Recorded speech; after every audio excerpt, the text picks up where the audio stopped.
Okay, so hello everybody. Welcome to this August 4th RTF presentation. Um, we have the honor of having Nancy Spannaus, author and historian, who's going to give the presentation today. She's the author of Hamilton versus Wall Street and Defeating Slavery. She's also the president of the American System Now. And I would just remind you, if you have questions, just raise the hand, or you can put your name in the chat box and I'll get to you after Nancy's presentation. So without any further ado, it's all yours, Nancy. Okay. Well, I don't know how many of you, if any, are subscribed to American System Now. It's just a blog, but it's been going since 2017. And the reason I'm here is I started a series about 5 weeks ago on why celebrate the American Revolution.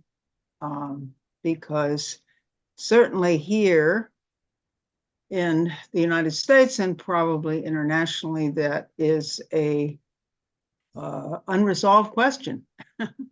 Has come up over our entire history, of course, but it is now very much at the forefront. So I have that series, and Matt took a look at it and was interested in my talking about that subject. And given my overall situation, what I have determined to do, that series really began on the Declaration of Independence. And it takes off. I republished in sections the Declaration chapter in Hamilton versus Defeating Slavery, and have now begun to elaborate on commentary. Today was a lot of fun because I did Jeremy Bentham on the Declaration of Independence. So we're going to deal with people attacking it, people saying intelligent things about it, and so forth and so on in that series. But it is embedded in this broader question of the nature of the American Revolution. And what I'm going to present to you today, and I'll do as much of it as you wish, I have 2 approximately hour-long classes that I did in the spring that were addressed to the causes and principles of the American Revolution. And that was a 4-part series, but the first 2 parts were recorded. And the first 2 parts are the most relevant to the question that we're raising today. So I didn't do a special PowerPoint for you all, and forgive me. I am taking from my repertoire to present 2 of the 4 operations. And I suggest that what we do is that I'll present the first one, and we discuss. And if it's too much time, we either do it another time, or you look at it on the I think you can find it on the blog, the YouTube channel that is associated with American System Now. Okay, well, no worries. I just wanted to mention, I forgot, Matt and Cynthia just had an overlap schedule problem today, so they would have really liked to be here and be there live, but couldn't happen today. So no worries, Nancy. We're gonna go as you think fits. It's no problem. And if people have questions, just remind whether you want me to ask the question. You can write it in the chat, or just put your name and I'll call on you when it's when. If I need technical assistance, I will definitely ask for it. All right, because that does happen in my case. Good. So we do have some more people showing up. I love allowing people to enter leave the waiting room and come into the discussion. So here we go. This is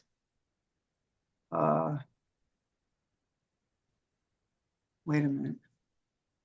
So I have share screen. Mhm.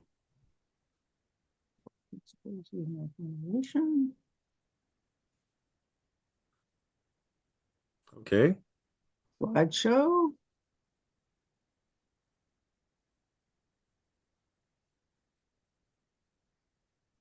From beginning. That's it. You got it. I think you can see my future thing, but I haven't been able to figure out how to get rid of that on this device. So just bear with me and look to the left of the screen if you don't want to look ahead, or you can look ahead. So let's go. So the first two, what I have prepared for you potentially is the causes of the revolution and how revolutionary was the revolution. And the causes one was a very interesting one to look at because I did a lot of reading in the spring of works that I had never read before that were part of the intensive intellectual ferment going on at the time of the American Revolution. Which one does have to also, and since I'm speaking to mostly Canadians here,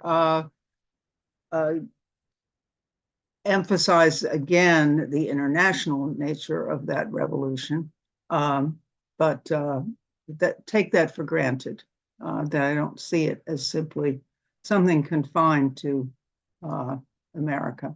And I'm drawing on my two books, and quite frankly, I'm very interested in you purchasing either of those books, to get more on what I have to say. The Defeating Slavery probably is the most relevant because it had to be polemical on the question of the humanist nature of the American Revolution on the slavery question. But I think I actually succeed in making my case. So let's start with one of the storied views of the American Revolution, which underlies the common statement that this was a revolution of ideas, right? And it comes from John Adams, who says basically the revolution was in the minds of the people and it was completed by 1775. That by that time there was this sense of unity. There was total disgust with what the British Empire was doing and was intending to do. And that therefore we have to look at the changes that occurred prior to 1775 in order to see. Nancy, excuse me Yes, for interrupting, but I presume you are planning to share your slides, but the slide is still on the first core principles cover, so you would have to. really? Oh, Yeah.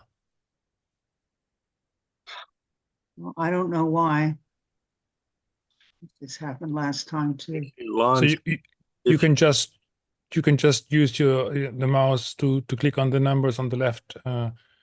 It will work as well. I did. That's what I was doing. Oh, sorry. Oh, okay. What do you see now? We still have the first slide. Please unshare your screen and share again. Maybe that's okay. Froze somehow. Well, let me try this. Mm-hmm. Does that go to the next one? no. No. Okay. All right. Share again.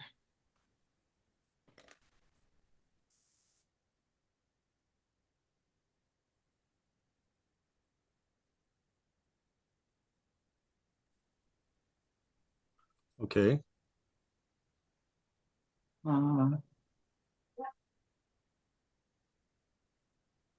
If you press on the second slide, what does it do? From current slide. Okay. see it? It could work like, Yeah. yeah. Okay, so I've got to do it like that. Okay. That's just different from the setup, and I will do it like that. Okay, so these are the first two. These are the two books. Let me get this over here. Now you can see. Okay, so this is what I just was describing, John Adams. And by the way, if anyone wants me to send these, of course, it's being recorded, so you'll have it, but if anyone wants me to send the PowerPoints, I'm totally willing to do that. So there you have his view. So we're looking at the buildup, what supports that idea of John Adams that the revolution occurred much by 1775 in the minds of the people. So there are a number of very significant events that are relevant to that, obviously. The first being 7 Years' War.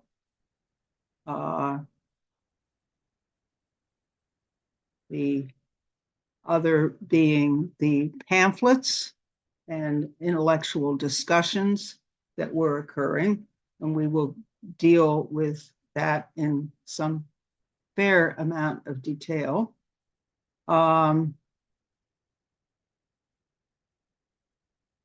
And then another aspect is the influence of specific European movements, essentially some of which had been infecting the attitudes of the colonists for a good 100 years before, specifically those of the English Revolution and their impact in New England in particular.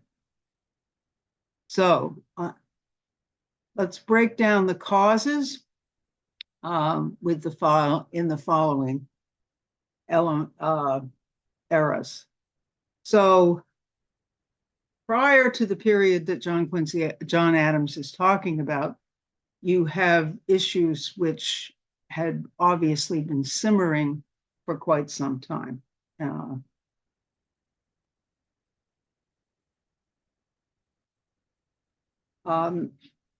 To set the stage for what that looked like, first look at what the nature of the governing structures was in the colonies themselves.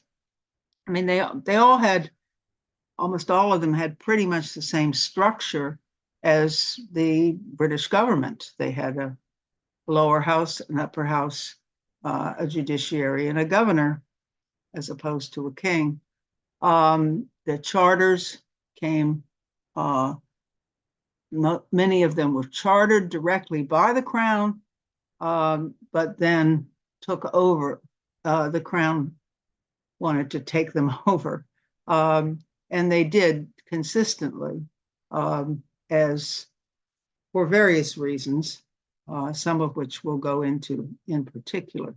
But this gives you a view of some of the charter colonies, and they viewed their lower houses as their houses of commons. It's a very interesting point that was brought to my attention just this last spring by one of the individuals, historians on the American history circuit down here in the United States, that was a long tradition of seeing revenue items coming from their houses, what they considered their houses of commons, their lower houses.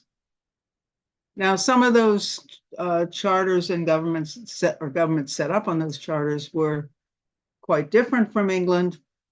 Those in England, most specifically the Massachusetts, significant, it was, they put much more in writing so you could actually refer to what the law is and know whether you were violating it or not. They had much more access to the courts, including for enslaved people. Self-government, as long as the laws were not in conflict with English law. That was specifically written in the charter. They mitigated some of the criminal penalties, ended primogeniture very early, as opposed to some of the other colonies. and gave more access. Well, I already said more access to the courts. The Connecticut Constitution was rather unusual. That was a constitution that actually didn't even have a reference to the king. Some of the other charters made it clear that it was the king who gave it to them. They owed allegiance to the king. You know, he had the final say, but that they had a certain level of self-government independent of that. And here you see the famous phrase of the foundation is in the free consent of the people. I mean, it's very interesting to go back and look at this content because it shows you that there was a very strong sense of the rights of Englishmen, which were being violated and were then, and probably were in most periods were never carried out, which the colonists saw that they were reasserting with their revolt. Now, you also had a major impact of the English Civil War here, 1642 to 1649. It generally tended to the northern colonies more related to the Cromwellian side of things, the Puritan side of things. Many of the southern colonies established later with a lot of immigrants from the royalist side. But it had an enormous impact here. And the writings of some of those of the Republican side also circulated very widely, particularly those of John Milton, who wrote passionately for some of those rights of Englishmen, the free press, and then an end to the monarchy. One of his most famous writings was a justification for the beheading of Charles I, and so forth. A republic based on popular consent. That Civil War, of course, when it was concluded with victory for the reestablishment of the monarchy, did correspond with a clamp down. This is material that's covered in Graham Lowry's book, in particular, how the nation was won. But here they attempted, this is around the time that they demanded charters back. Massachusetts eventually lost its charter. Connecticut hid its charter and successfully evaded it. But even the non-charter colonies, and New York was a non-charter colony. You recall the way the British got New York is that they made a deal with the Dutch, who handed it over to them. And James, the Duke of York, was the proprietor, which is where it got its name.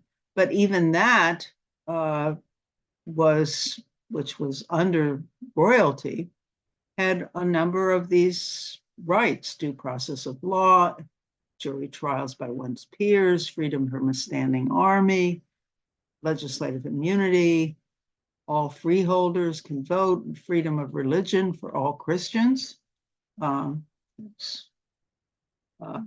was better than they were doing in New England or in Virginia at the time.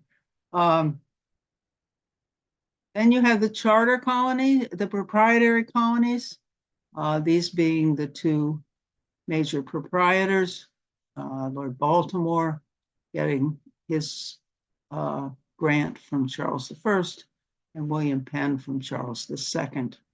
And in those, of course, there were written rights for the citizens and the assemblies and so forth. They were grants from the proprietors. By 1753, 8 of the 13 colonies are directly under the crown. and all but Connecticut, Rhode Island, Pennsylvania, and Maryland. And this is the time of George II, who is beginning to be made aware that perhaps there's too much independent activity going on over there on the other side of the Atlantic. And at this time, in the middle of the 1700s, you begin to have certain measures taken in Great Britain, which intensify areas of conflict, some of which were there before. One is on currency and credit. Now, prior to officially, currency and credit was totally dependent upon the mother country, except for what was done in barter and in kind.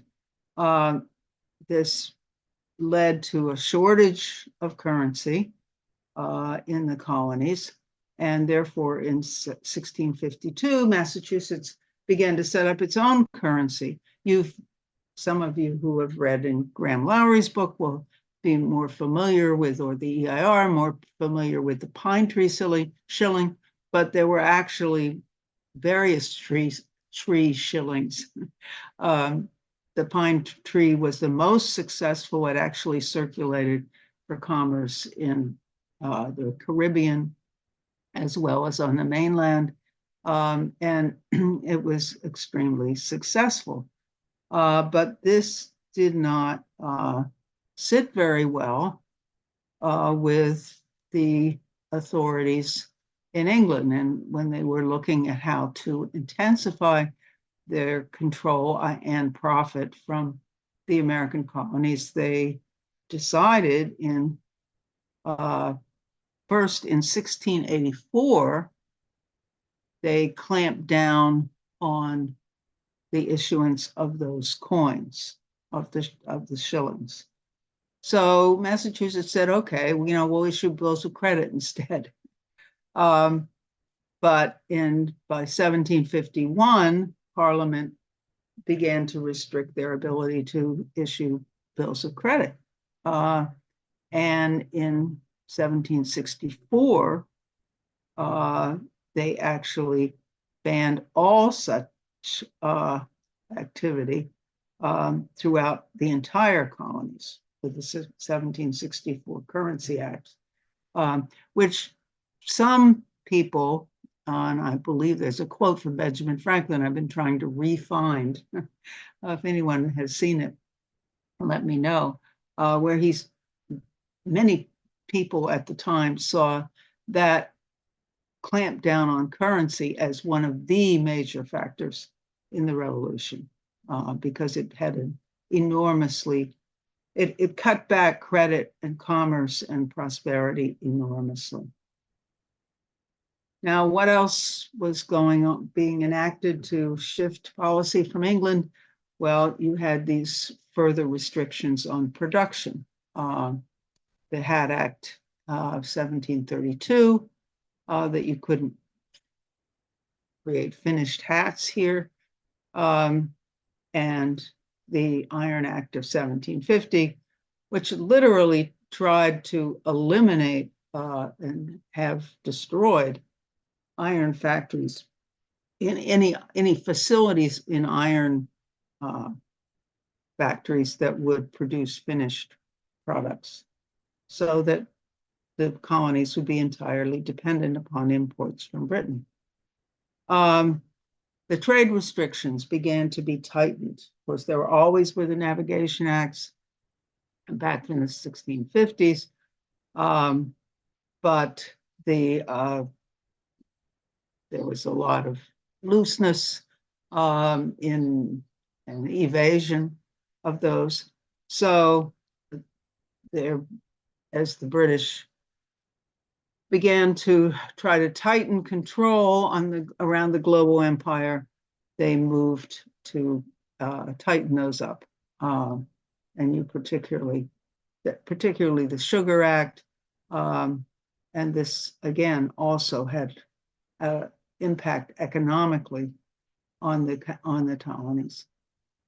There were even conflicts on the slave trade very early on, while many of the merchants were very happy to participate. In fact, the British Royal Africa Company had a monopoly in the late 17th century, but at the very end of the century, they decided to open it up to cut in the American merchants. So they were much more bought into the system. But already, and as you can see, in the early 18th century, some colonies were attempting to take action to ban the import of slaves, trying to raise taxes so high it would basically kill the trade. And these were vetoed by the crown every time. There was conflict over freedom of the press, as you undoubtedly know. I mean, to this day, there are significant differences in libel laws between Great Britain and here. It's much easier to get a libel conviction in England than it is here, because the whole question of the truth being a possible defense against a guilty verdict. And this, you may be familiar with the 1735 trial, Zenger trial, where in fact, the jury just simply moved in and said, we're not going to convict this printer because what he had to say was true. That did not form a precedent that was enshrined in law, but it was a significant source of difference between the two that could live on.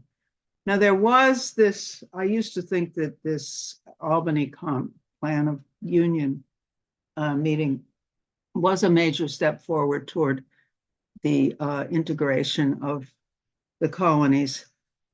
It probably was, in the sense of bringing together people to establish relationships. And it was around this time, I believe, that Ben Franklin took over the Postal Service, which we vastly improved to create a continent-wide network, to the extent we were continent-wide at the time. But I'm not really sure how it didn't set up any or propose any independent governing structure. It was more of a coordinated governing structure under the crown, but it was definitely a significant step in terms of bringing people together so that they would share their ideas about how things were going, how they were being treated, and so forth. So a major change occurs with the 7 Years' War. And that, of course, when you look at the John Adams's timeline for the shift in the attitude of the people, that it pretty much it coincides. The beginnings of that coincide strongly with that war. And what does that war do? Well, on the one hand, it gives Americans war experience in their battles.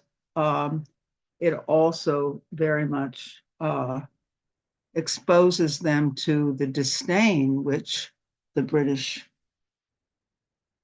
oligarchy and the various levels of counts and dukes and so forth and so on, who were running the military, who were the leaders of the military, had for the Americans. They became aware that they were definitely on a lower echelon. They were not to be respected in the way that they thought they should, since they did the brunt of the fighting. One of the more notorious bad mouthers of the Americans was Lord Loudon. I live in Loudoun County, Virginia, where he is not celebrated as an individual, except only through his name. And he ran roughshod over the colonials, saying, they didn't know what they were doing. We professionals, we're the ones that can get it done. And one of the people who suffered, felt he suffered from that kind of discrimination was none other than George Washington. Benjamin Franklin did also, as he tried to advise the British on measures that they should be taking, their relations with the Indians and so forth, and did not find his advice taken. Now, in the midst of that war, George III takes over the crown, 1760. And many historians these days say that given the reports that were coming from the colonies in the course of the war, and otherwise, he and the peerage definitely decided that it was time for the British to exert control, that it really was getting out of hand, that these Americans thought that they could run things by themselves. Famously, one of the restrictions that was passed at that time was the attempt to close the frontier. Actually, the law, my friend who talks on the American Revolution, said the law did not permanently try to close the frontier. It said we would like to close it for settlement until the king, decides otherwise. And of course, many Americans already lived on the other side of the line, and they were very unhappy, particularly Virginia, which claimed so much land to the west. This was very much of a red flag in terms of the way they were being treated. There was also the British, an intensification of an attack on smuggling. Americans were known as the world's greatest smugglers. And there was a lot more harassment being sent out of various vehicles. Sometimes they caught smugglers, sometimes they caught people who weren't smuggling. And this was very much resented.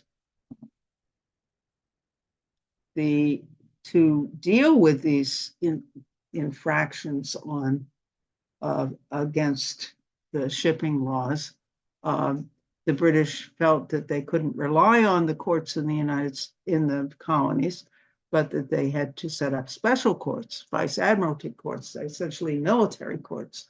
And interestingly enough, they decided that there were only a couple places where you could go ahead with those, and that was in Nova Scotia, or I think that the other one was in the South Carolina. And if you were accused, you had to travel there.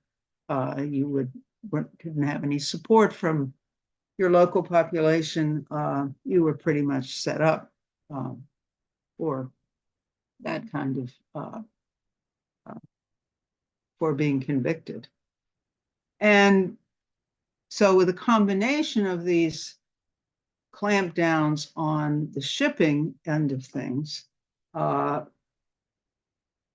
about one of what's considered one of the major broadsides toward the American Revolution, which occurs in 1761, 1764. And this is the fight against the writs of assistance. Writs of assistance are basically open search warrants that allowed, whereby the British authorities could come into a warehouse or go onto a ship and say, we have no probable cause to believe that you have, or evidence that you have done anything wrong, but we're going to look around and see if we see something. And this was a violation of what had been tradition. and what was seen as legally acceptable as the rights of businessmen and citizens. So James Otis, this guy from Boston, challenges writ of assistance, but he understands that this is part of this larger move on the part of the empire, the British, the London authorities, to clamp down. So he writes a much longer piece that comes out in 1764 on the rights of Englishmen. And this is we'll get into that a bit later in terms of what he actually says, but he expands it broadly into the natural rights of all people, white and black. You also have the Quartering Act of 1765, one of those elements of setting up that border, the line of proclamation was to send a massive number to actually increase the number of troops that were here. The war is over, but they're going to increase the number of troops. Basically, they say to protect you from the Indians. But the Americans see it as to keep you penned in and to keep you under control. And while a whole number of troops are there on the western border, there are a whole number other in cities on the East Coast, particularly New York City. And the law that as passed indicates that the colonists have to support them. And if there's not enough real estate and there's not enough housing, then you put them up in your house, right? Feed them, take care of them, and probably polish their boots as well, given the attitude that was held. So I know I don't have the Quebec Act in here. That obviously, you guys know a lot more about that than I do, but that also figures in as well in this idea of very strongly, actually, this idea of penning in the colonists to a place, to an area where they can be controlled more easily, as opposed to spreading across the country. Then you have the famous Stamp Act coming in this period John Adams is talking about. Clearly, things had to have been simmering for there to have been such an explosion, which there really was in 1765, on the even before the stamps got here. And while it's often said that that it was the tax per se that was being revolted against. Again, my friend on the revolutionary circuit made a very significant point that the colonists were used to being taxed, he said. It wasn't the fact that they were going to be taxed or that the tax was so high, or even necessarily in some cases that the British were deciding on the tax. It was that it was not to send back to Britain to pay for the war debts, as everyone says, but to support this massive troop deployment to the colonies. It was a revenue tax to support an establishment that would take away self-government progressively. It is with that Stamp Act, of course, that the Sons of Liberty is born, and many people, see them as the clandestine firebrands, and many of them were using a lot of guerrilla tactics that one might or might not have supported at the time, but it also included a lot of what you would call establishment figures. John Hancock, Haym Solomon, I was amazed at that. Benjamin Rush, Benedict Arnold, and so forth. A true, and once again, therefore, a true step toward a national movement, a continental movement, because you have a Stamp Act Congress, you have the need for collaboration up and down the coast. And then after, of course, the activity taken from that, the boycott established from that revolt on the Stamp Act is successful, but there are immediately new taxes. And most importantly, really, the Declaratory Act of 1766, which says that we repealed the Stamp Act for you, but anytime we want to do a new tax, we can do it, because we have the power to tax you however we wish. We in Parliament have that right. There's revolt and attempt at non-importation for that. It's not so successful. These things are each less and less successful. Each things are repealed. Each tax gets smaller until the tea tax, which is really very, very small, but in fact, touches off the last phase toward armed revolt. Now, in the course of this period, you have to look at what not only the leading revolutionaries, or those who became the leading revolutionaries, are writing and reading, but also the population as a whole. We had a relatively literate population among the white population. This kind of work really took off in the 1750s by a man named Bernard Bailyn, who did an extensive examination of the newspapers, the pamphlets, the books, what was being read, what was being discussed, what was on the minds of, and that's quite relevant clearly to what John Adams is saying. So in this entire period that we've been discussing, there is this intense intellectual ferment. The number of newspapers has expanded, and they were supplemented by pamphlets. Every time you turn around, someone's issuing a pamphlet. If someone gives a sermon on a subject, and the next thing people say, that's really great, that'll mobilize people, put it in a pamphlet, or it'll be published in a newspaper. It'll be sent to Pennsylvania and Virginia. So it will be read all along. And this process accelerates very rapidly. You see 400 between 1750 and 1776. And after that, even more extensive discussion. Now, Bailyn identifies these 5 sources as the major intellectual influences that, in terms of how the colonists who were facing what they viewed as a whole new restriction of their rights were looking for what to do, what to create as an alternative.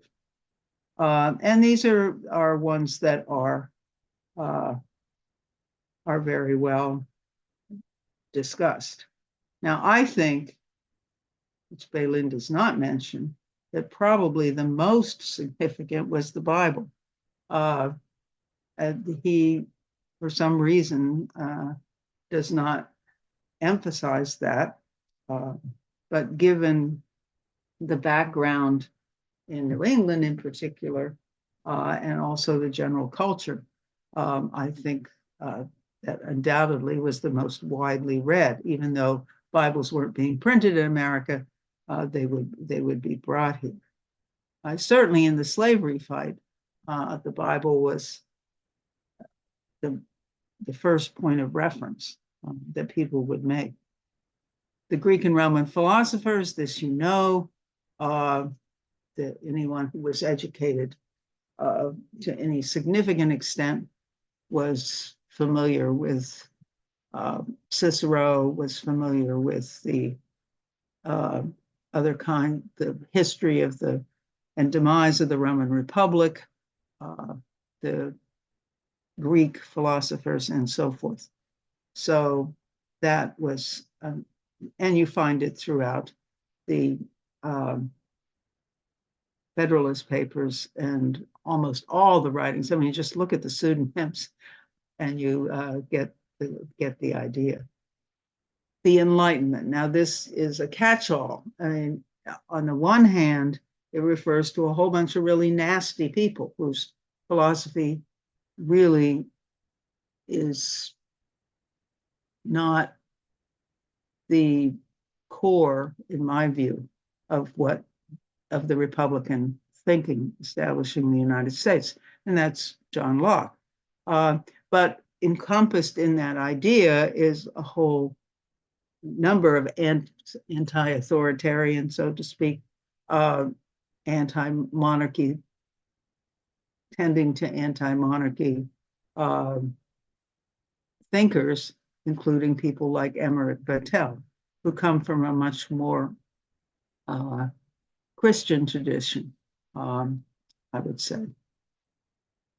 And they were very, I mean, and in fact, there's an article on the blog by a researcher indicating that probably Vattel, who was a Swiss jurist, had a stronger intellectual influence in America than Locke.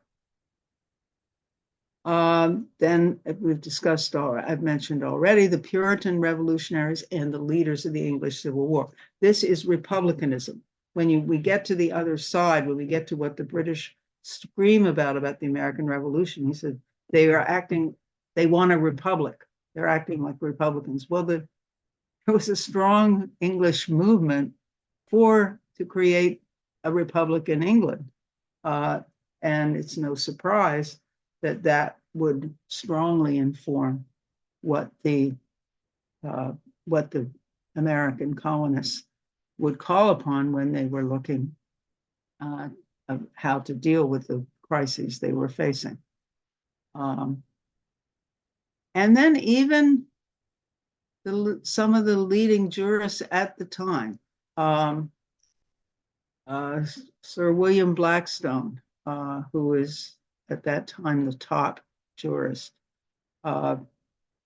hardly who you would think of as someone supporting individual rights or the rights of the general welfare of the population, but yet when you read, and they read, a lot of the decisions that he made. I mean, there's one from the major document that Alexander Hamilton wrote, I believe in 1774, of quoting directly from Blackstone on the rights of all, people being equal and so forth. So there was a lot in the English common law, which is just a series of decisions, not a codification of various laws, from Blackstone that these people looked to. It was useful, right, in their view. And it's very interesting to me. I was this latest post that I just did on the Declaration and Jeremy Bentham's attack on it.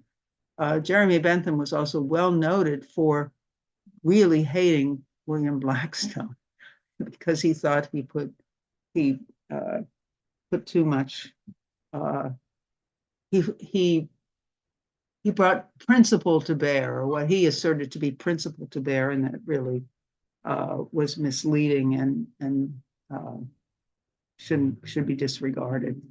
And then the radical Whigs of the early 18th century, these guys it's Cato's letters, undoubtedly. Maybe some of you have read them also. These I just read in the spring. These were very widely circulated. And these guys were wild men. I mean, in particular, this series began at the time of the South Sea bubble, which devastated England, devastated oodles of people who were pulled into the speculative frenzy and lost everything. And then businesses collapsed and so forth. And these guys were just, beyond the beyond. But in terms of how the people responsible for that should be punished. But in the course of it, they give a very clear idea of what the implicit rules are, or the natural law rules must be of government. The king must govern by fixed rules and known statutes, right? Only laws have to be chosen by common consent. He can't govern by his will alone. He's effectively forfeited the crown if he does that. I mean, read these quotes. These are just clearly don't reflect what we know about how England was being run, but these are what people believed that they represented relative to other oligarchies in Europe. They thought the British were doing better, and then probably were actually, but what their rights should be. And when they saw this utter devastation, these were destroyed. So very, very important ideas that are being picked up in America to meet the crisis. Then you've got major American pamphleteers. And these are just, they very often were ministers, as I said, giving you a sermon and then having it printed as a pamphlet to circulate. Jonathan Mayhew, one of the major ones, he gave a big sermon in 1750 about how the king is not an absolute authority. It has to obey a natural law, and if not, it was okay that we took his head, right? And he takes on the idea. He says, well, Christians say that they have to obey their rulers because Paul, the apostle, said so. Said that's not true. That's not what he means. If a king is not following, doing the public good, they're not God. He's not God's minister at all, and you are bound to resist him. I mean, this is what you're reading. This is what people are reading. Then that James Otis that I indicated before, rights of the British colonies asserted and proven, where he's saying, sovereignty is conveyed by the people on those dedicated to the good of the whole, the end of government being the good of mankind. His assertion, as many at the time, is that that was the idea behind the ousting of James II. That meant that the king cannot suspend laws. You had free speech, no excessive bail. He can't eliminate the legislature's ability to act. And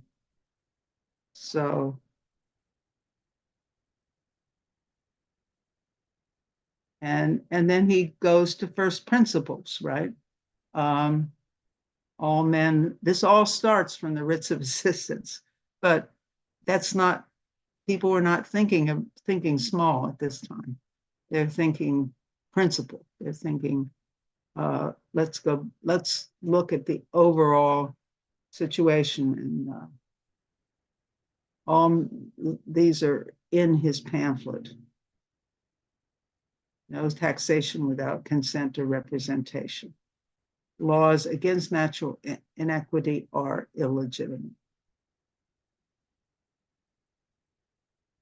Then you had John Dickinson, very famous Pennsylvanian, considered a conservative, but very popular pamphleteer. He wrote letters from a farmer in Pennsylvania in 1768. spurred by the fact that the Crown suspended the New York legislature because it refused to provide money to support those troops I mentioned before. And he said, this is a red flag, folks. This, if they can do it in New York, they can do it to every legislature in every colony around the country. This goes hand in hand with these taxes for revenue. They, it's our job to do taxes for revenue.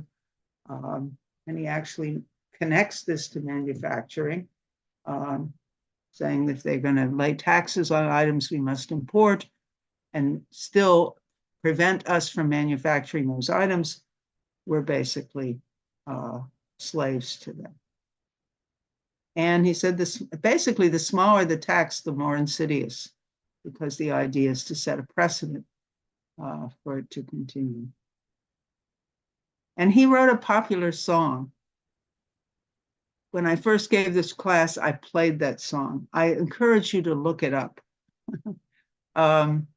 because last time I did that, I got stuck in cyberspace and it took 10 minutes to get it back.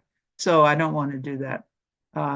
But this song I learned again from my friend who in support of this idea that it wasn't taxes per se the Americans were upset about. They were upset about the fact that they weren't making the decision and it was for a illegitimate purpose in their point. So our purses are ready, steady, friends, steady, not as slaves, but as free men, our money will give. He did this to the British Navy song, apparently. So it's sort of interesting. This is the URL for that.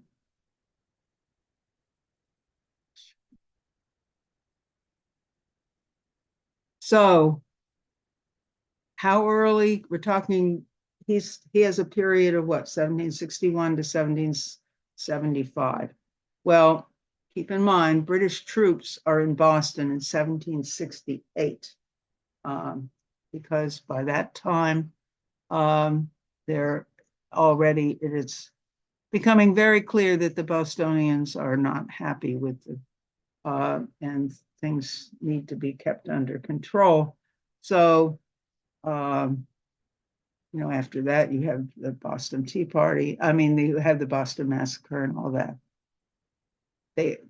But things accelerate. So you've got occupation of Boston, basically, very early on. You've got these intensification of search for smugglers, which creates a major reaction. This is in Rhode Island, the Gaspé affair, 1772, where after an incident of a British enforcer ship chasing a merchant ship and running aground, some enterprising citizens go out and they burn the merchant ship. I mean, the British ship. So nobody gets killed. They don't fire upon these British soldiers or Navy people, but it's considered a very serious incident in England, and they decide that they are going to try these people for treason, however, and send them to England to be tried, not tried by a jury of their peers in the area where the crime was allegedly committed. So this is a major jolt toward the American Revolution, because again, people see the rights of a jury trial of your peers being taken away, and the threat of justice being administered by there are other instances of this as well that point to that. But this becomes such a spur that it leads to the committees of correspondence, which, is probably one of the most significant steps toward coordination between the leaderships of the colonies moving into the revolution. It's where they begin to share intelligence, to discuss tactics and so forth. And right out of that committee of correspondence, the next step to unity is the British clamp down on the Tea Party. Because at that point, they again, as with that shutdown of the legislature in New York, say, well, if they can do it there, they can do it here, because there wasn't just one Tea Party, as probably many of you are aware. Tea was being halted, tea shipments were being halted in cities, in port cities up and down the coast. And there was the constant potential threat of British retaliation, although no one did precisely what the Bostonians did, but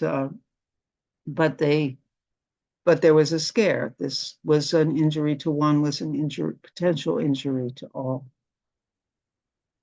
And from that, from the close down of the port and then mobilization of support for Boston, where supplies were poured in there. You get the First Continental Congress. I've got a cat that's bothering me here. Let's see. So the First Continental Congress in October 1774. And clearly, with all this happening, the war of ideas accelerates as well. This is an example from the Baptist minister in New England, writing off the Gaspé affair, what the rights of the people are. You cannot, it's the power of the people that binds kings in fetters and nobles in iron. Pretty strong stuff. John Adams himself jumps into the fray in 1775. And here you see something else which is constantly being discussed in articles about the American Revolution these days. People are tending to say, well, you had two conspiracy theorists on each side. The British thought there was a conspiracy by the Americans to form a republic, and the Americans thought there was a conspiracy by the British to enslave them. And both of them were exaggerating, and therefore we had this tragic outcome.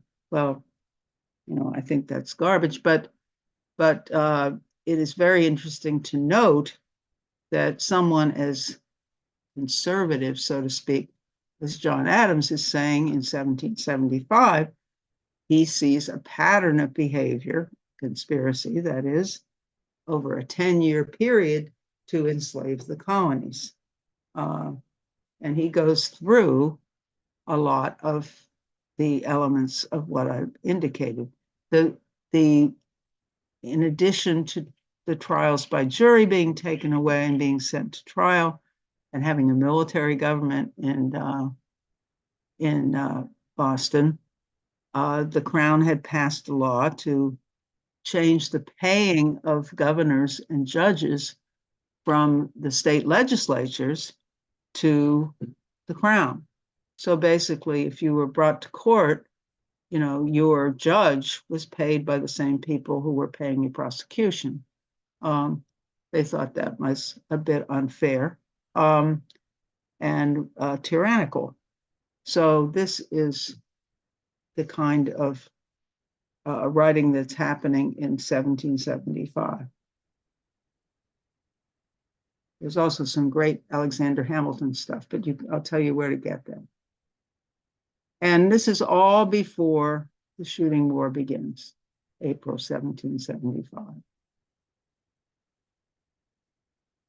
And long before Tom Paine, often indicated to be the spark in many respects, comes, writes his famous Common Sense. Because that doesn't appear till 1776. And he, of course, puts it differently.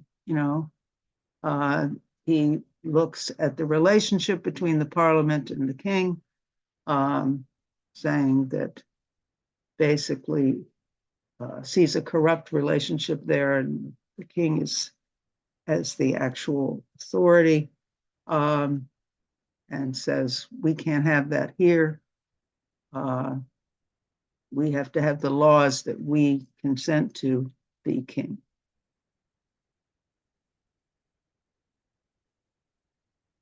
And this ferment did include anti-slavery agitation.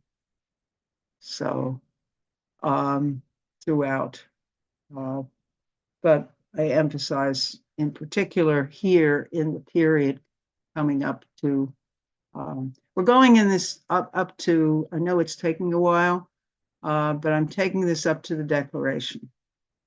And I can pretty much see that that's basically where we're going to get. Do you want to take a break? Well, it's good. Is it you have 12 slides to get there? That's it? These are the last slides of the PowerPoint? That's fine. I think we can still maintain some attention. Yeah, it's about 12, right? Yep. Yes. Yeah, if you want to finish it and then we go. Yeah. Then I'm sure there's a lot to say. I see a lot in the chat and stuff. So I don't see what it says, but I see the number. So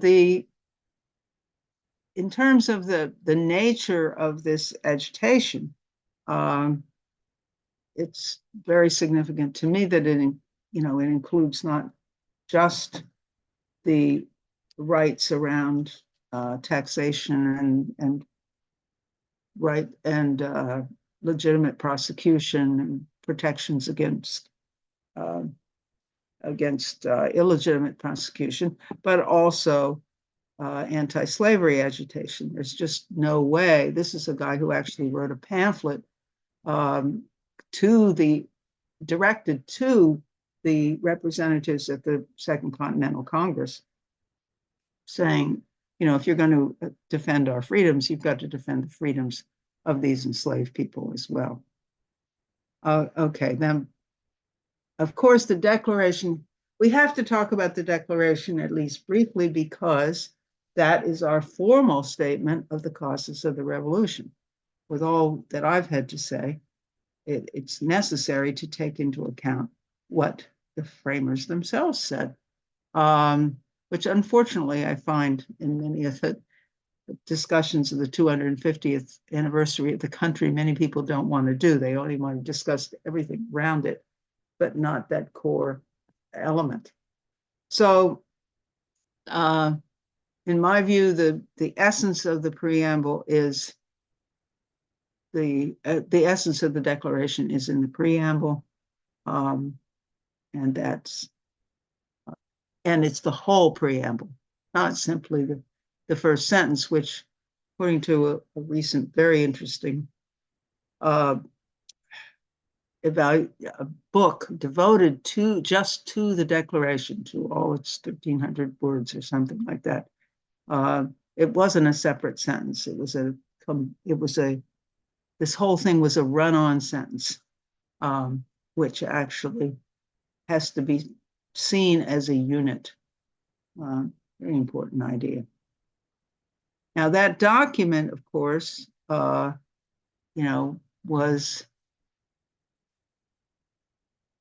is mocked a lot these days because, of course, action was not taken to end slavery and to end oppressive deaths and so forth and so on. But the view that I take toward the Declaration is that of Abraham Lincoln. He says it did mean all men are created equal, as we saw from James Otis and numerous others. but it set a standard, and it was intended to be constantly looked to, labored for, although never perfectly attained, to provide happiness and value of life to all the people of all colors everywhere. That's Lincoln. Now, the causes go into a number of different areas. First, of course, the significant shift of the perpetrator being the king, not the parliament. And in fact, I was going to look up the exact date. The king had taken possession of what the parliament had done. It's not as though there was some objection that he had made. He was totally behind the crackdown on the American colonies. So the first class of abuses is basically going against the public good, refusing assent to laws that were necessary for the public good. And that included, laws attempting to cut back the slave trade or end slavery altogether, land laws on the land, the cutback of that proclamation line on the Appalachians, preventing immigration that the colonists wanted. Another example, another category was supplanting local government in its powers, including laying taxes. Here they were actually saying, we want to be the paymasters for our local governors and taxes and judges. We'll impose taxes to pay these people, but we want control over that, because otherwise they're controlled by you. And under this also comes the elimination, the shutdown of legislatures where that occurred, the shutdown of courts where they were necessary. Yeah, this is that, on making justice dependent on the royal will. That's the crown pays for the judges. The crown decides that you should be tried in a military court without the dependents. The crown decides that you should go to England to be tried for treason. Stationing a standing army among the people. Remember, we saw that in the Rights of Englishmen. Long-standing belief among a large section of the English population that this is against their rights. Waging war against us. By the time the Declaration was done, probably there were more places, but at least 2 significant towns had been burned by the British military authorities. One, Portland, Maine, my hometown, called Falmouth at the time, and the other, Norfolk. The people just ignore, the British just ignore that when they write counters to the Declaration. Now, a lot is made out of the fact that the item in the Declaration that was agreed to by the Committee of 5 that produced it was a direct attack on the slave trade. That was omitted, and it was clearly omitted as a result of the objections of South Carolina and Georgia, and also, according to Thomas Jefferson, because some people thought that this would offend friends in England. Interesting thought as well. But as Lincoln said, you do, still the intent was that slavery was on the way out, and that we would enshrine the universal rights in the Declaration and work toward it. Excuse me. So that concludes the declaration, which, as you know, is the time when we begin to call ourselves the United States.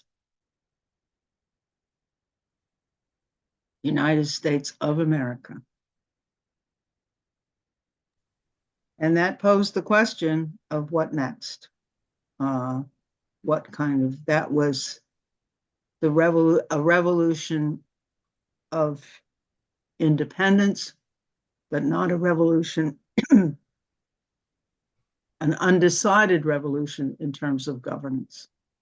And that's where we stand by the time we get to 1776. So that's it for the sharing. I will stop sharing. Very well. Thank you, Nancy. It's a very broad, very good presentation. Thanks a lot. Thank you. For people who have questions, I did not really see names in the chat. I don't see hands up, but I'm intuiting that there's going to be questions for you. I just wanted to first start with maybe a comment, but every time I hear about the American Revolution, it seems like there's always more that I didn't know. And it's like, for example, when we teach the reasons, before the American Revolution, all of these acts, intolerable acts that were promulgated by the British Parliament, or the British King as a main perpetrator. I never saw so many. I took them down as you were going, and I was, well, I never heard about the Hat Act. I have no idea what that is. But yeah, so we know, I guess, the main ones that are repeated again and again: the Stamp Act, the Tea Act, the Quartering Act. But all of the rest, it flew over my head. I didn't know about that. Thanks a lot. Well, the one that got me was this, that I don't think I knew about it until earlier this year, where it was this shift to paying the judges and the shift to paying the governors. But that was extremely influential in what in the whole continent, because everyone thought, well, it's just happening in Boston, right? But if it's going to happen in Boston, then it could happen here. Or the suspending of the New York legislature in 1768, which had Dickinson. I mean, I always thought Dickinson didn't sign the Declaration of Independence. That's the way I understand, Dickinson, because he still hoped that there could be reconciliation in 1776, even though he's as very strongly, conceptually against everything that they were doing. But, to read what he wrote and to, what caused it, it really, this is the tip of the iceberg that I have, and it's a lot that I didn't know, 6 months ago. Okay. So there, somebody just. I saw actually Jean-Sébastien Savard had a question. It sounds like it was close to what I just said, but if you want to ask your question, Jean-Sébastien. Okay, it's a weird question. Probably nobody has the answer. I looked it up on the internet and didn't find it. The Hat Act was to control what kind of hat? Producer, worker, the gentleman hat. I presume it's the gentleman hat. But I do not literally. I have not read. I've read the Iron Act, but I have not read the Hat Act. I've heard lots of crazy rumor. We see a lot in the rabbit holes, and there's something about these hats with mercury around the stripe that makes people mad. Where it comes from? That's why the Mad Hatter. Oh, it could be coming from mercury made in these hats. That's what I heard, and why the question I asked. Well, that's hilarious. I'll It have would to look be that up. it would be a good idea to control a production of those kind of hats, you know. Yeah. Well, I don't know if anyone was saying that all the hats with Mercury came from the American colonies, and the ones that were I don't know okay from who it comes. were over in England.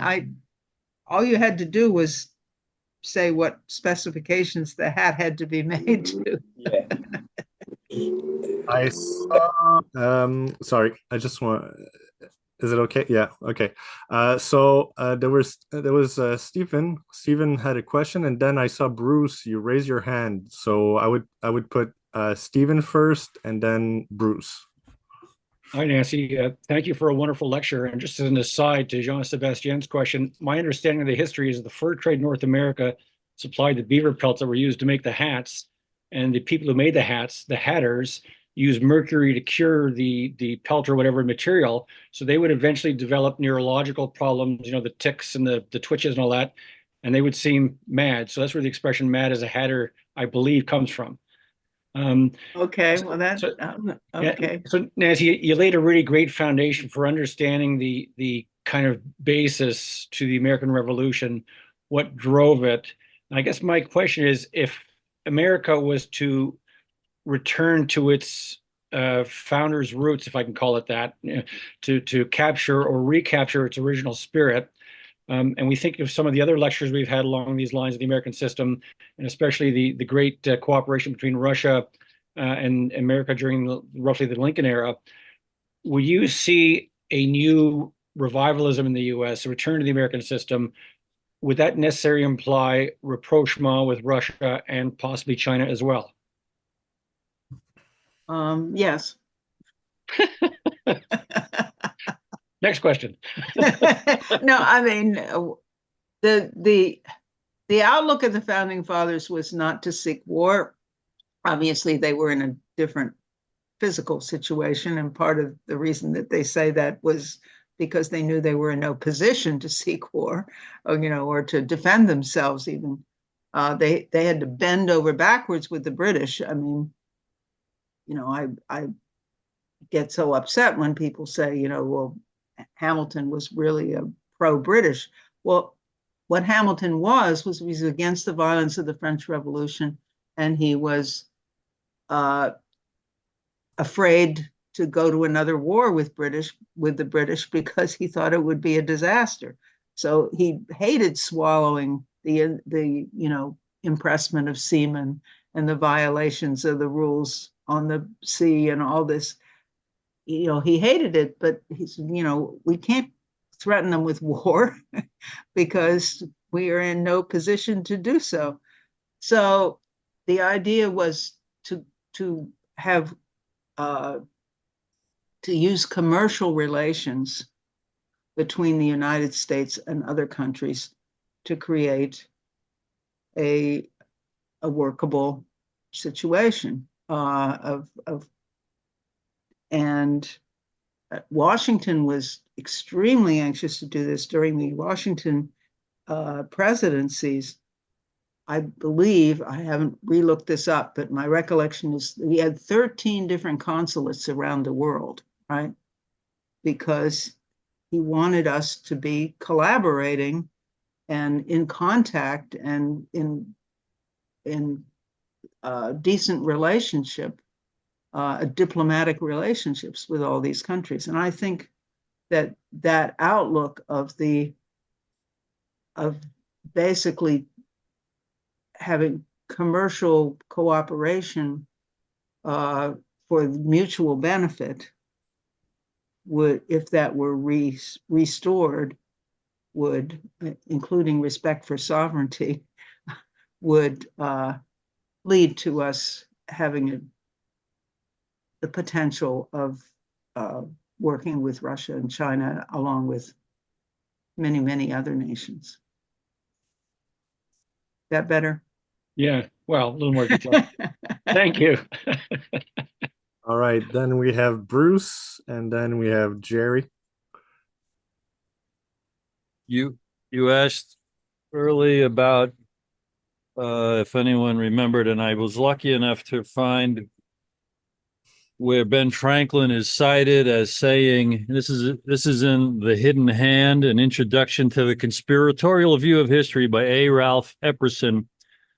He quotes Franklin as saying, the colonies would gladly have borne the little tax on tea. Oops. You put Bruce. yourself on mute, Bruce. You put yourself on mute by mistake. Yeah. I touched nothing. What the beep? Okay. Anyway, I don't know how much of that you heard. Was I on mute the whole time? No. All right. The Hidden Hand by Epperson, quoting Franklin. The colonies would gladly have borne the little tax on tea and other matters had it not been that England took away from the colonies their money, which created unemployment and dissatisfaction, about which Epperson comments, Franklin acknowledged that the cause of the revolution was the resistance of the colonies to the idea of borrowed money, resulting in debt and inflation as well as interest payments, and not taxation without representation, as is commonly believed. The Hidden Hand by Ralph Epperson. So there. Oh, that identifies the quote. What did he say when the quote was? Can you send me an email does he footnote where the quote is? I'll email you everything I got, but look at this shameless plug. I'm so sorry. That's from my book. Okay. I did not intend to do that. God bless you and all your work, Nancy. And thank you for flagging the 250th anniversary coming up as a reason for us to bang all the drums and toot all the horns we can to bring attention to the forgotten majesty of the revolution. Mm-hmm. Thank you. So who is next? Next was Gerald, and then we're going to go to Arlen and Cynthia. Okay, thank you, Nancy. I always love your classes whenever I can hear any of them. I had a question, but there's another point I wanted to make up that you brought up the Zengler trial, and I had never known about that, and that's very interesting. No, I wrote a fantastic article about it back in the 1969. I probably read it, but I can't remember. I may not have. But it reminded me of the case that Alexander Hamilton had, the early 1800s. It was a libel case against someone they said libeled Jefferson. And Hamilton took the same approach. He was saying he wasn't really for freedom of the press. He says the press doesn't have the right to just say whatever they want, but he says the press has the right to tell the truth. And it sounds the same as Zengler, that it's a defense of telling the truth. And I never connected that before. So I wanted to thank you for bringing up the Zengler trial.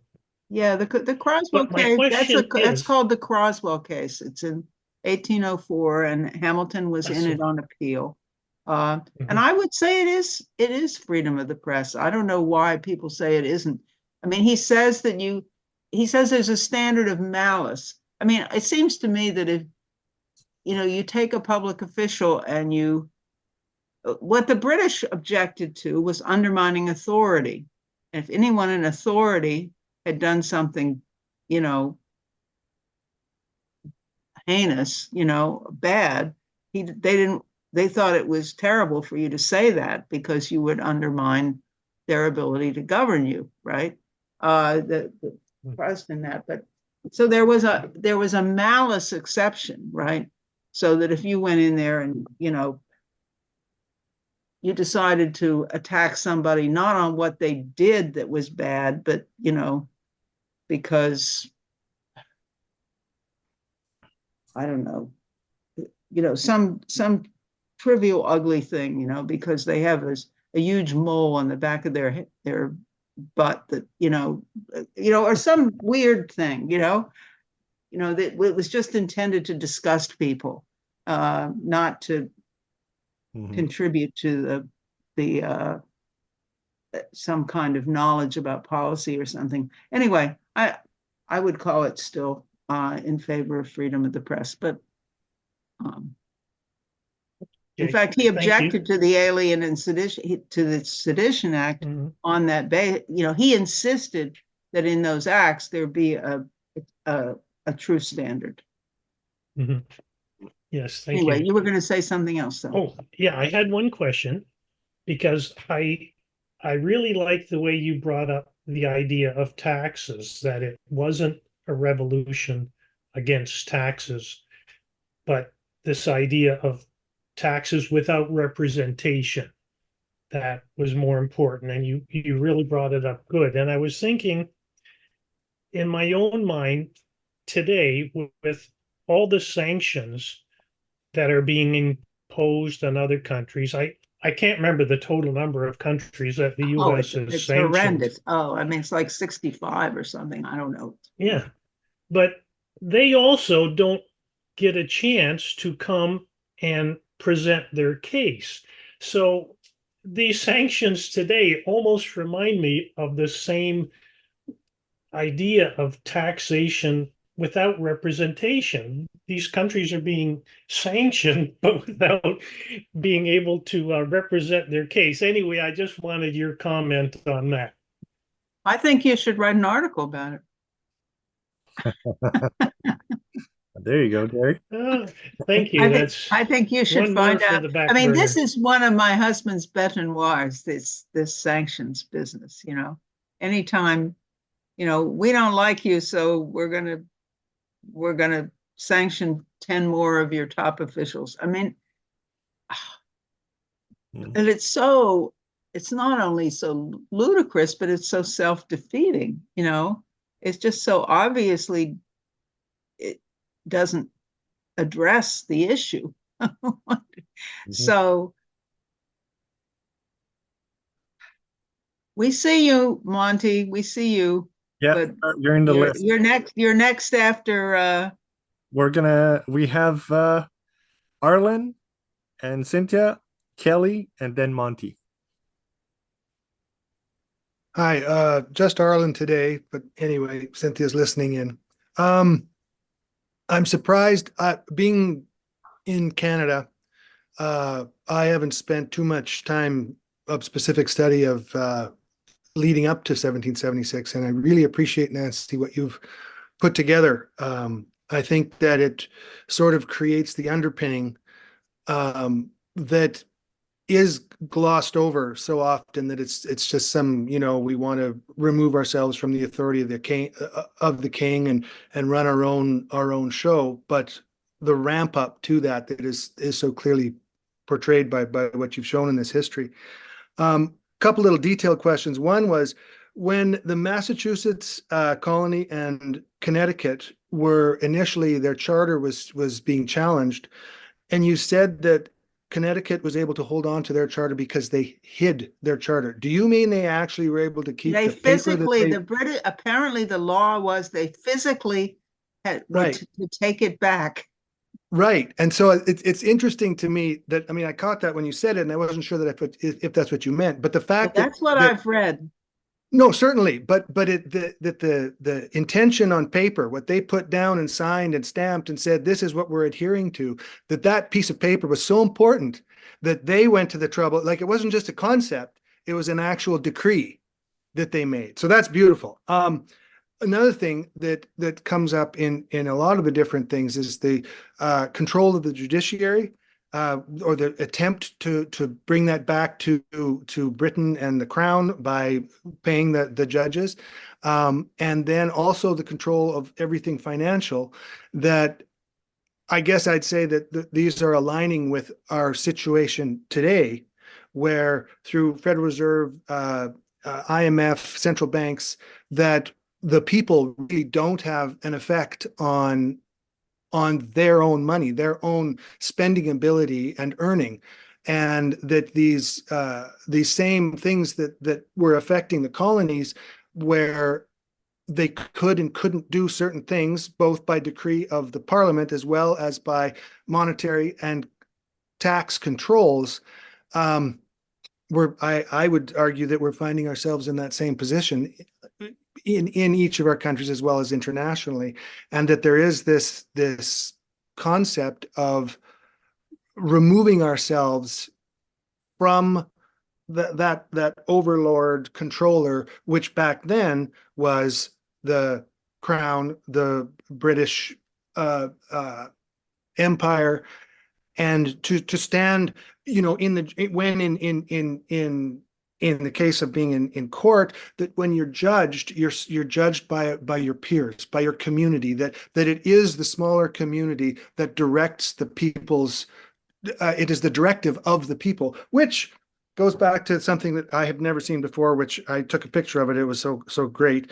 Mayhew's argument: Christian precept that you must obey authorities because they are ordained by God is a misrepresentation of Paul, which I totally agree with. If the ruler or rulers are not doing the public good, they are not God's ministers at all. So that is something that's carried forward in our Christian belief system today, where we're supposed to say, well, the people that are in government are there because God wills that they're there. But if they're not representing the people, as Mayhew says, they're not God's ministers. So I said a whole bunch. I don't know what your comment is. Well, you may not have heard it, but maybe I rushed over it. I had precisely that quote in one of my slides. No, that's what I'm saying. That's what I'm saying. I got it from you. That's beautiful. Right. I spent quite a lot. No, that's really interesting. I mean, that was a total shock to me that was such a commonly held, view in the pre-revolutionary period among a certain section of the British population, obviously not among a large enough section of the British population, or maybe it was, people just weren't thinking about what they can do. They were just surviving or whatever. Right.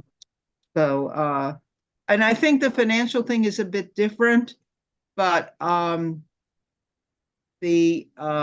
certainly what I think Franklin, what the Currency Act did, which was very detrimental, was to deny access to credit.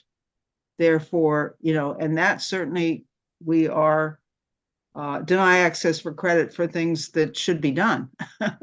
And that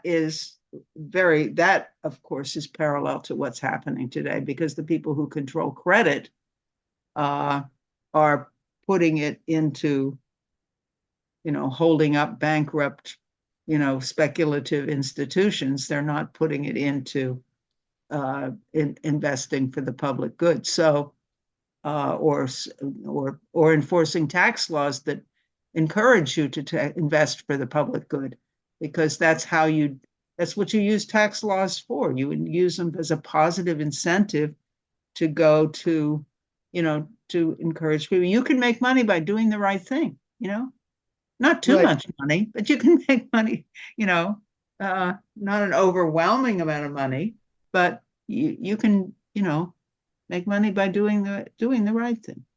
And about the minting of coin, that they restricted that I think that also is reflective in that the currency that is injected into an economy, which is what I describe as what's happening today. And I think it was happening then too, because if there's an influx of physical coin back then, today, dollars borrowed or digital or physical, that changes. It has a controlling effect on that economy. And I think that's very much what their interest was back then, as it is today. Next. Yep. Thank you. Yeah, thank you. Just wanted to mention Bruce has put in the chat box the links to your books and your website also. So I encourage people to go and check it out. It will certainly be put in the description box under the videos when it's going to be put on the RTF website. The next one in line is Kelly for the questions, and we have Monty and Uwe. Hey, Nancy. You were Hi. mentioned early on in your presentation about types of colonies.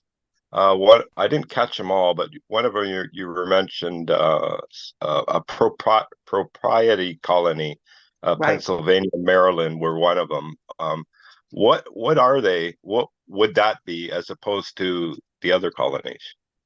What they are is that the king rewards a nobleman in Britain for services to him. In the particular case of Charles II of Pennsylvania, he is paying a debt to William Penn's father.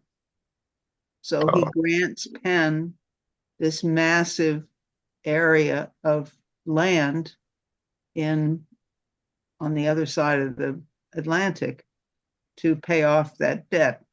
In the case of Charles I and Lord Baltimore, I don't know what the particular cause was, but it basically is a land grant to someone that you want to favor, or you want to pay off a debt with, or that you want, you're thanking for helping you out.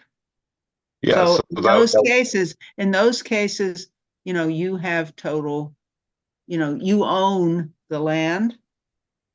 You are the one in charge of how it's peopled, how it's governed, how it's, the king doesn't want you to violate what he wants you to do. Obviously, the king still had authority because the Penn family controlled Pennsylvania up till, the 1770s.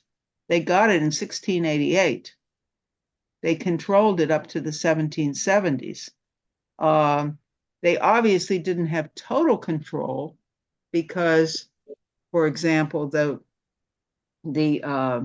those laws that I mentioned that were passed in Pennsylvania that would have curbed the slave trade were vetoed by the king, right? So I guess at a certain point, the king has to not object. But there was a third proprietorship that was Georgia, and that was a proprietorship under Oglethorpe down there. But in the initial granting of that proprietorship, it said it expired and the land would revert to the king in 1753, I think. So, but the other ones, it was in perpetuity. The king was always doing that. He did that with a lot of Virginia was settled that way too, by basically giving land.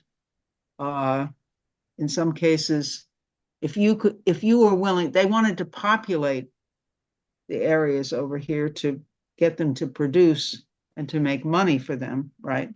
So they would give X number of acres to an English gentleman who could bring 50 settlers over to go to work. So that's just the way they did things. I have another question about freedom of the press. During before the revolution, they were putting restrictions, and you mentioned one guy. I don't know, he was in court and everything. I was just wondering, like, for me, when I think of the press, I think of Benjamin Franklin, and like, did he have restrictions? And if he did, like, how did he get around them? I am not familiar with any significant cases of restrictions by Benjamin that he ran up against. Yeah, you were mentioning some minister from Connecticut or something there. I'm not sure. No, I mean, we mentioned the Zenger case. That was very early. That was 1732, 1735, and that was in New Jersey. But I think the case was brought in New York State, and the case that Arlen mentioned was also in New York. So generally, that people could have print whatever they wanted to. Well, they had to be careful that they weren't offending the governor. I don't think they had to. I mean, as you know, Benjamin Franklin wrote a lot of humor. One Yeah. reason that he wrote a lot of humor is because you can say a lot of things that way that you would get into trouble for if you said them with the names attached. Yeah, well, that's like today too, I guess. Yes, yes. So I don't think it was free in the sense that you could criticize government officials willy-nilly. I don't know how much you could. I think it varied significantly from place to place, depending on who your governor was, depending upon whether you had protection of powerful people in the government. But you had some pretty wild stuff in the press. I can tell you that. Good. Monty, finally. Monty and Uwe.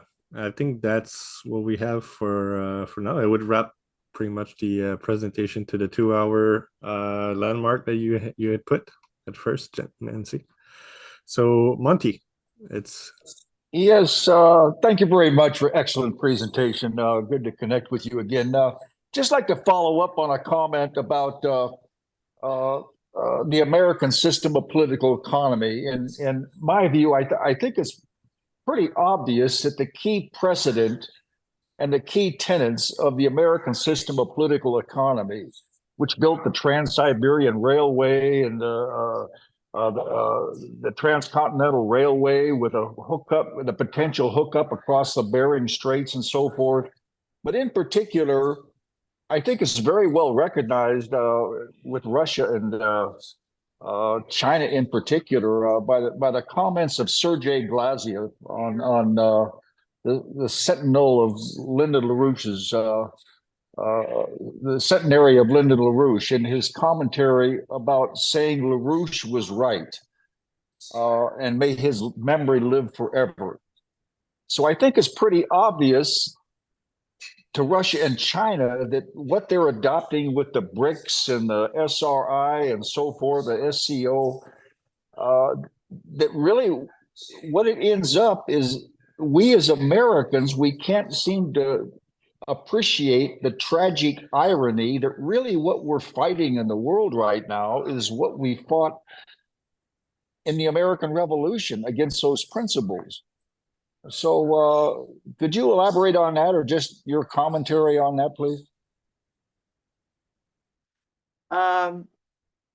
Well,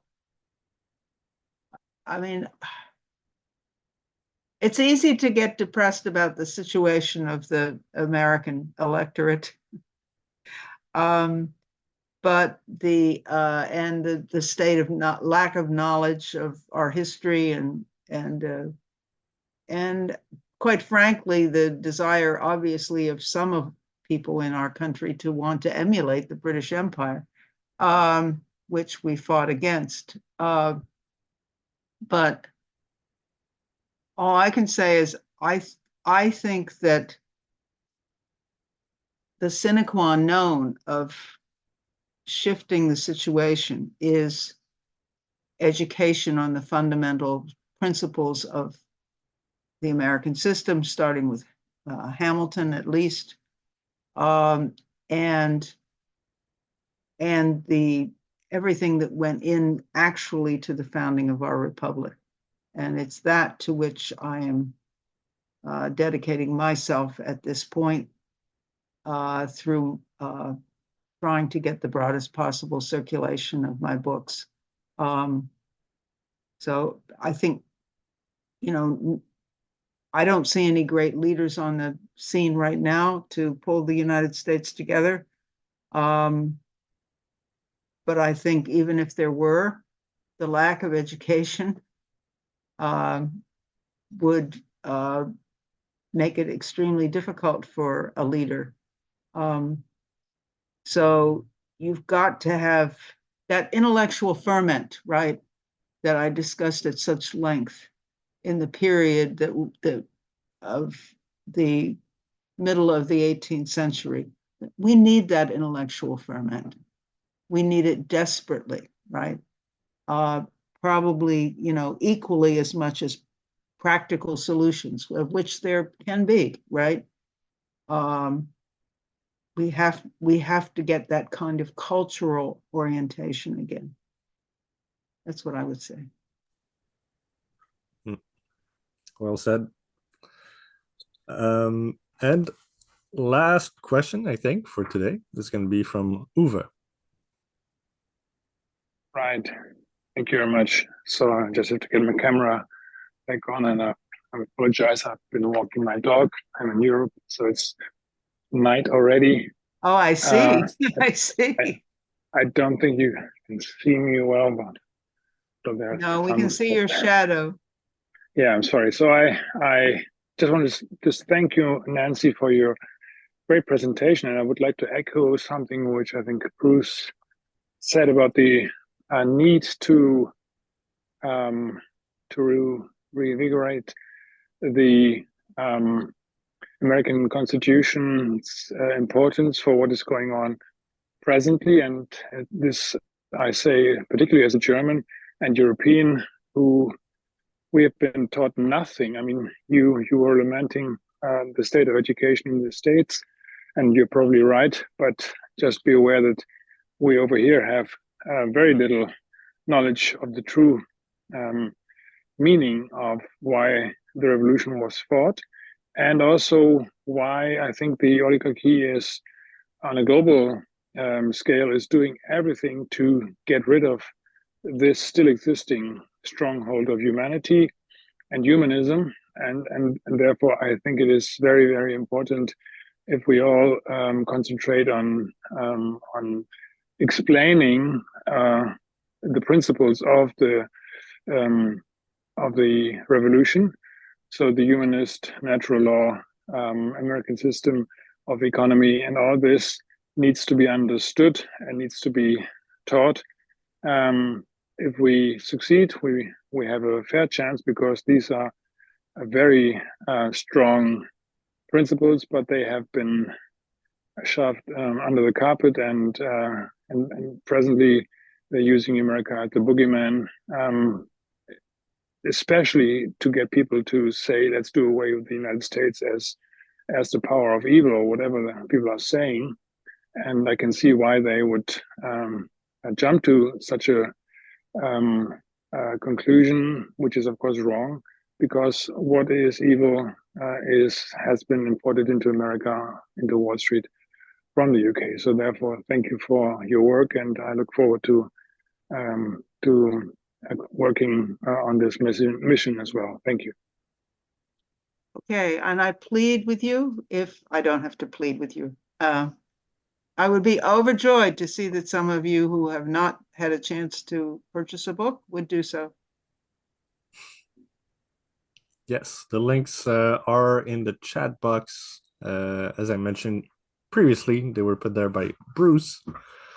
Thanks again. And they will be put under the video when this is going to be uploaded to the tube, as we say. Do you have any final... there you go. Jerry has the books. There you go. So you know that Jerry has... Yes, I do. I do. Okay. He's in the mission there. Yes. All right. And if you want me to come back and do the second one on how revolutionary was the revolution, certainly we can look for a time. Right. Okay. Great. And you don't have something scheduled. That's good. Very good. Very good. Yes. I think. Well, thank you very much. Appreciate talking to you all. Godspeed. Okay. You too. Bye-bye, everybody. Bye-bye. Thank you. Thanks for listening. See you next Bye. week. Bye now. Thank you very much. Thank you. Thanks, Nancy.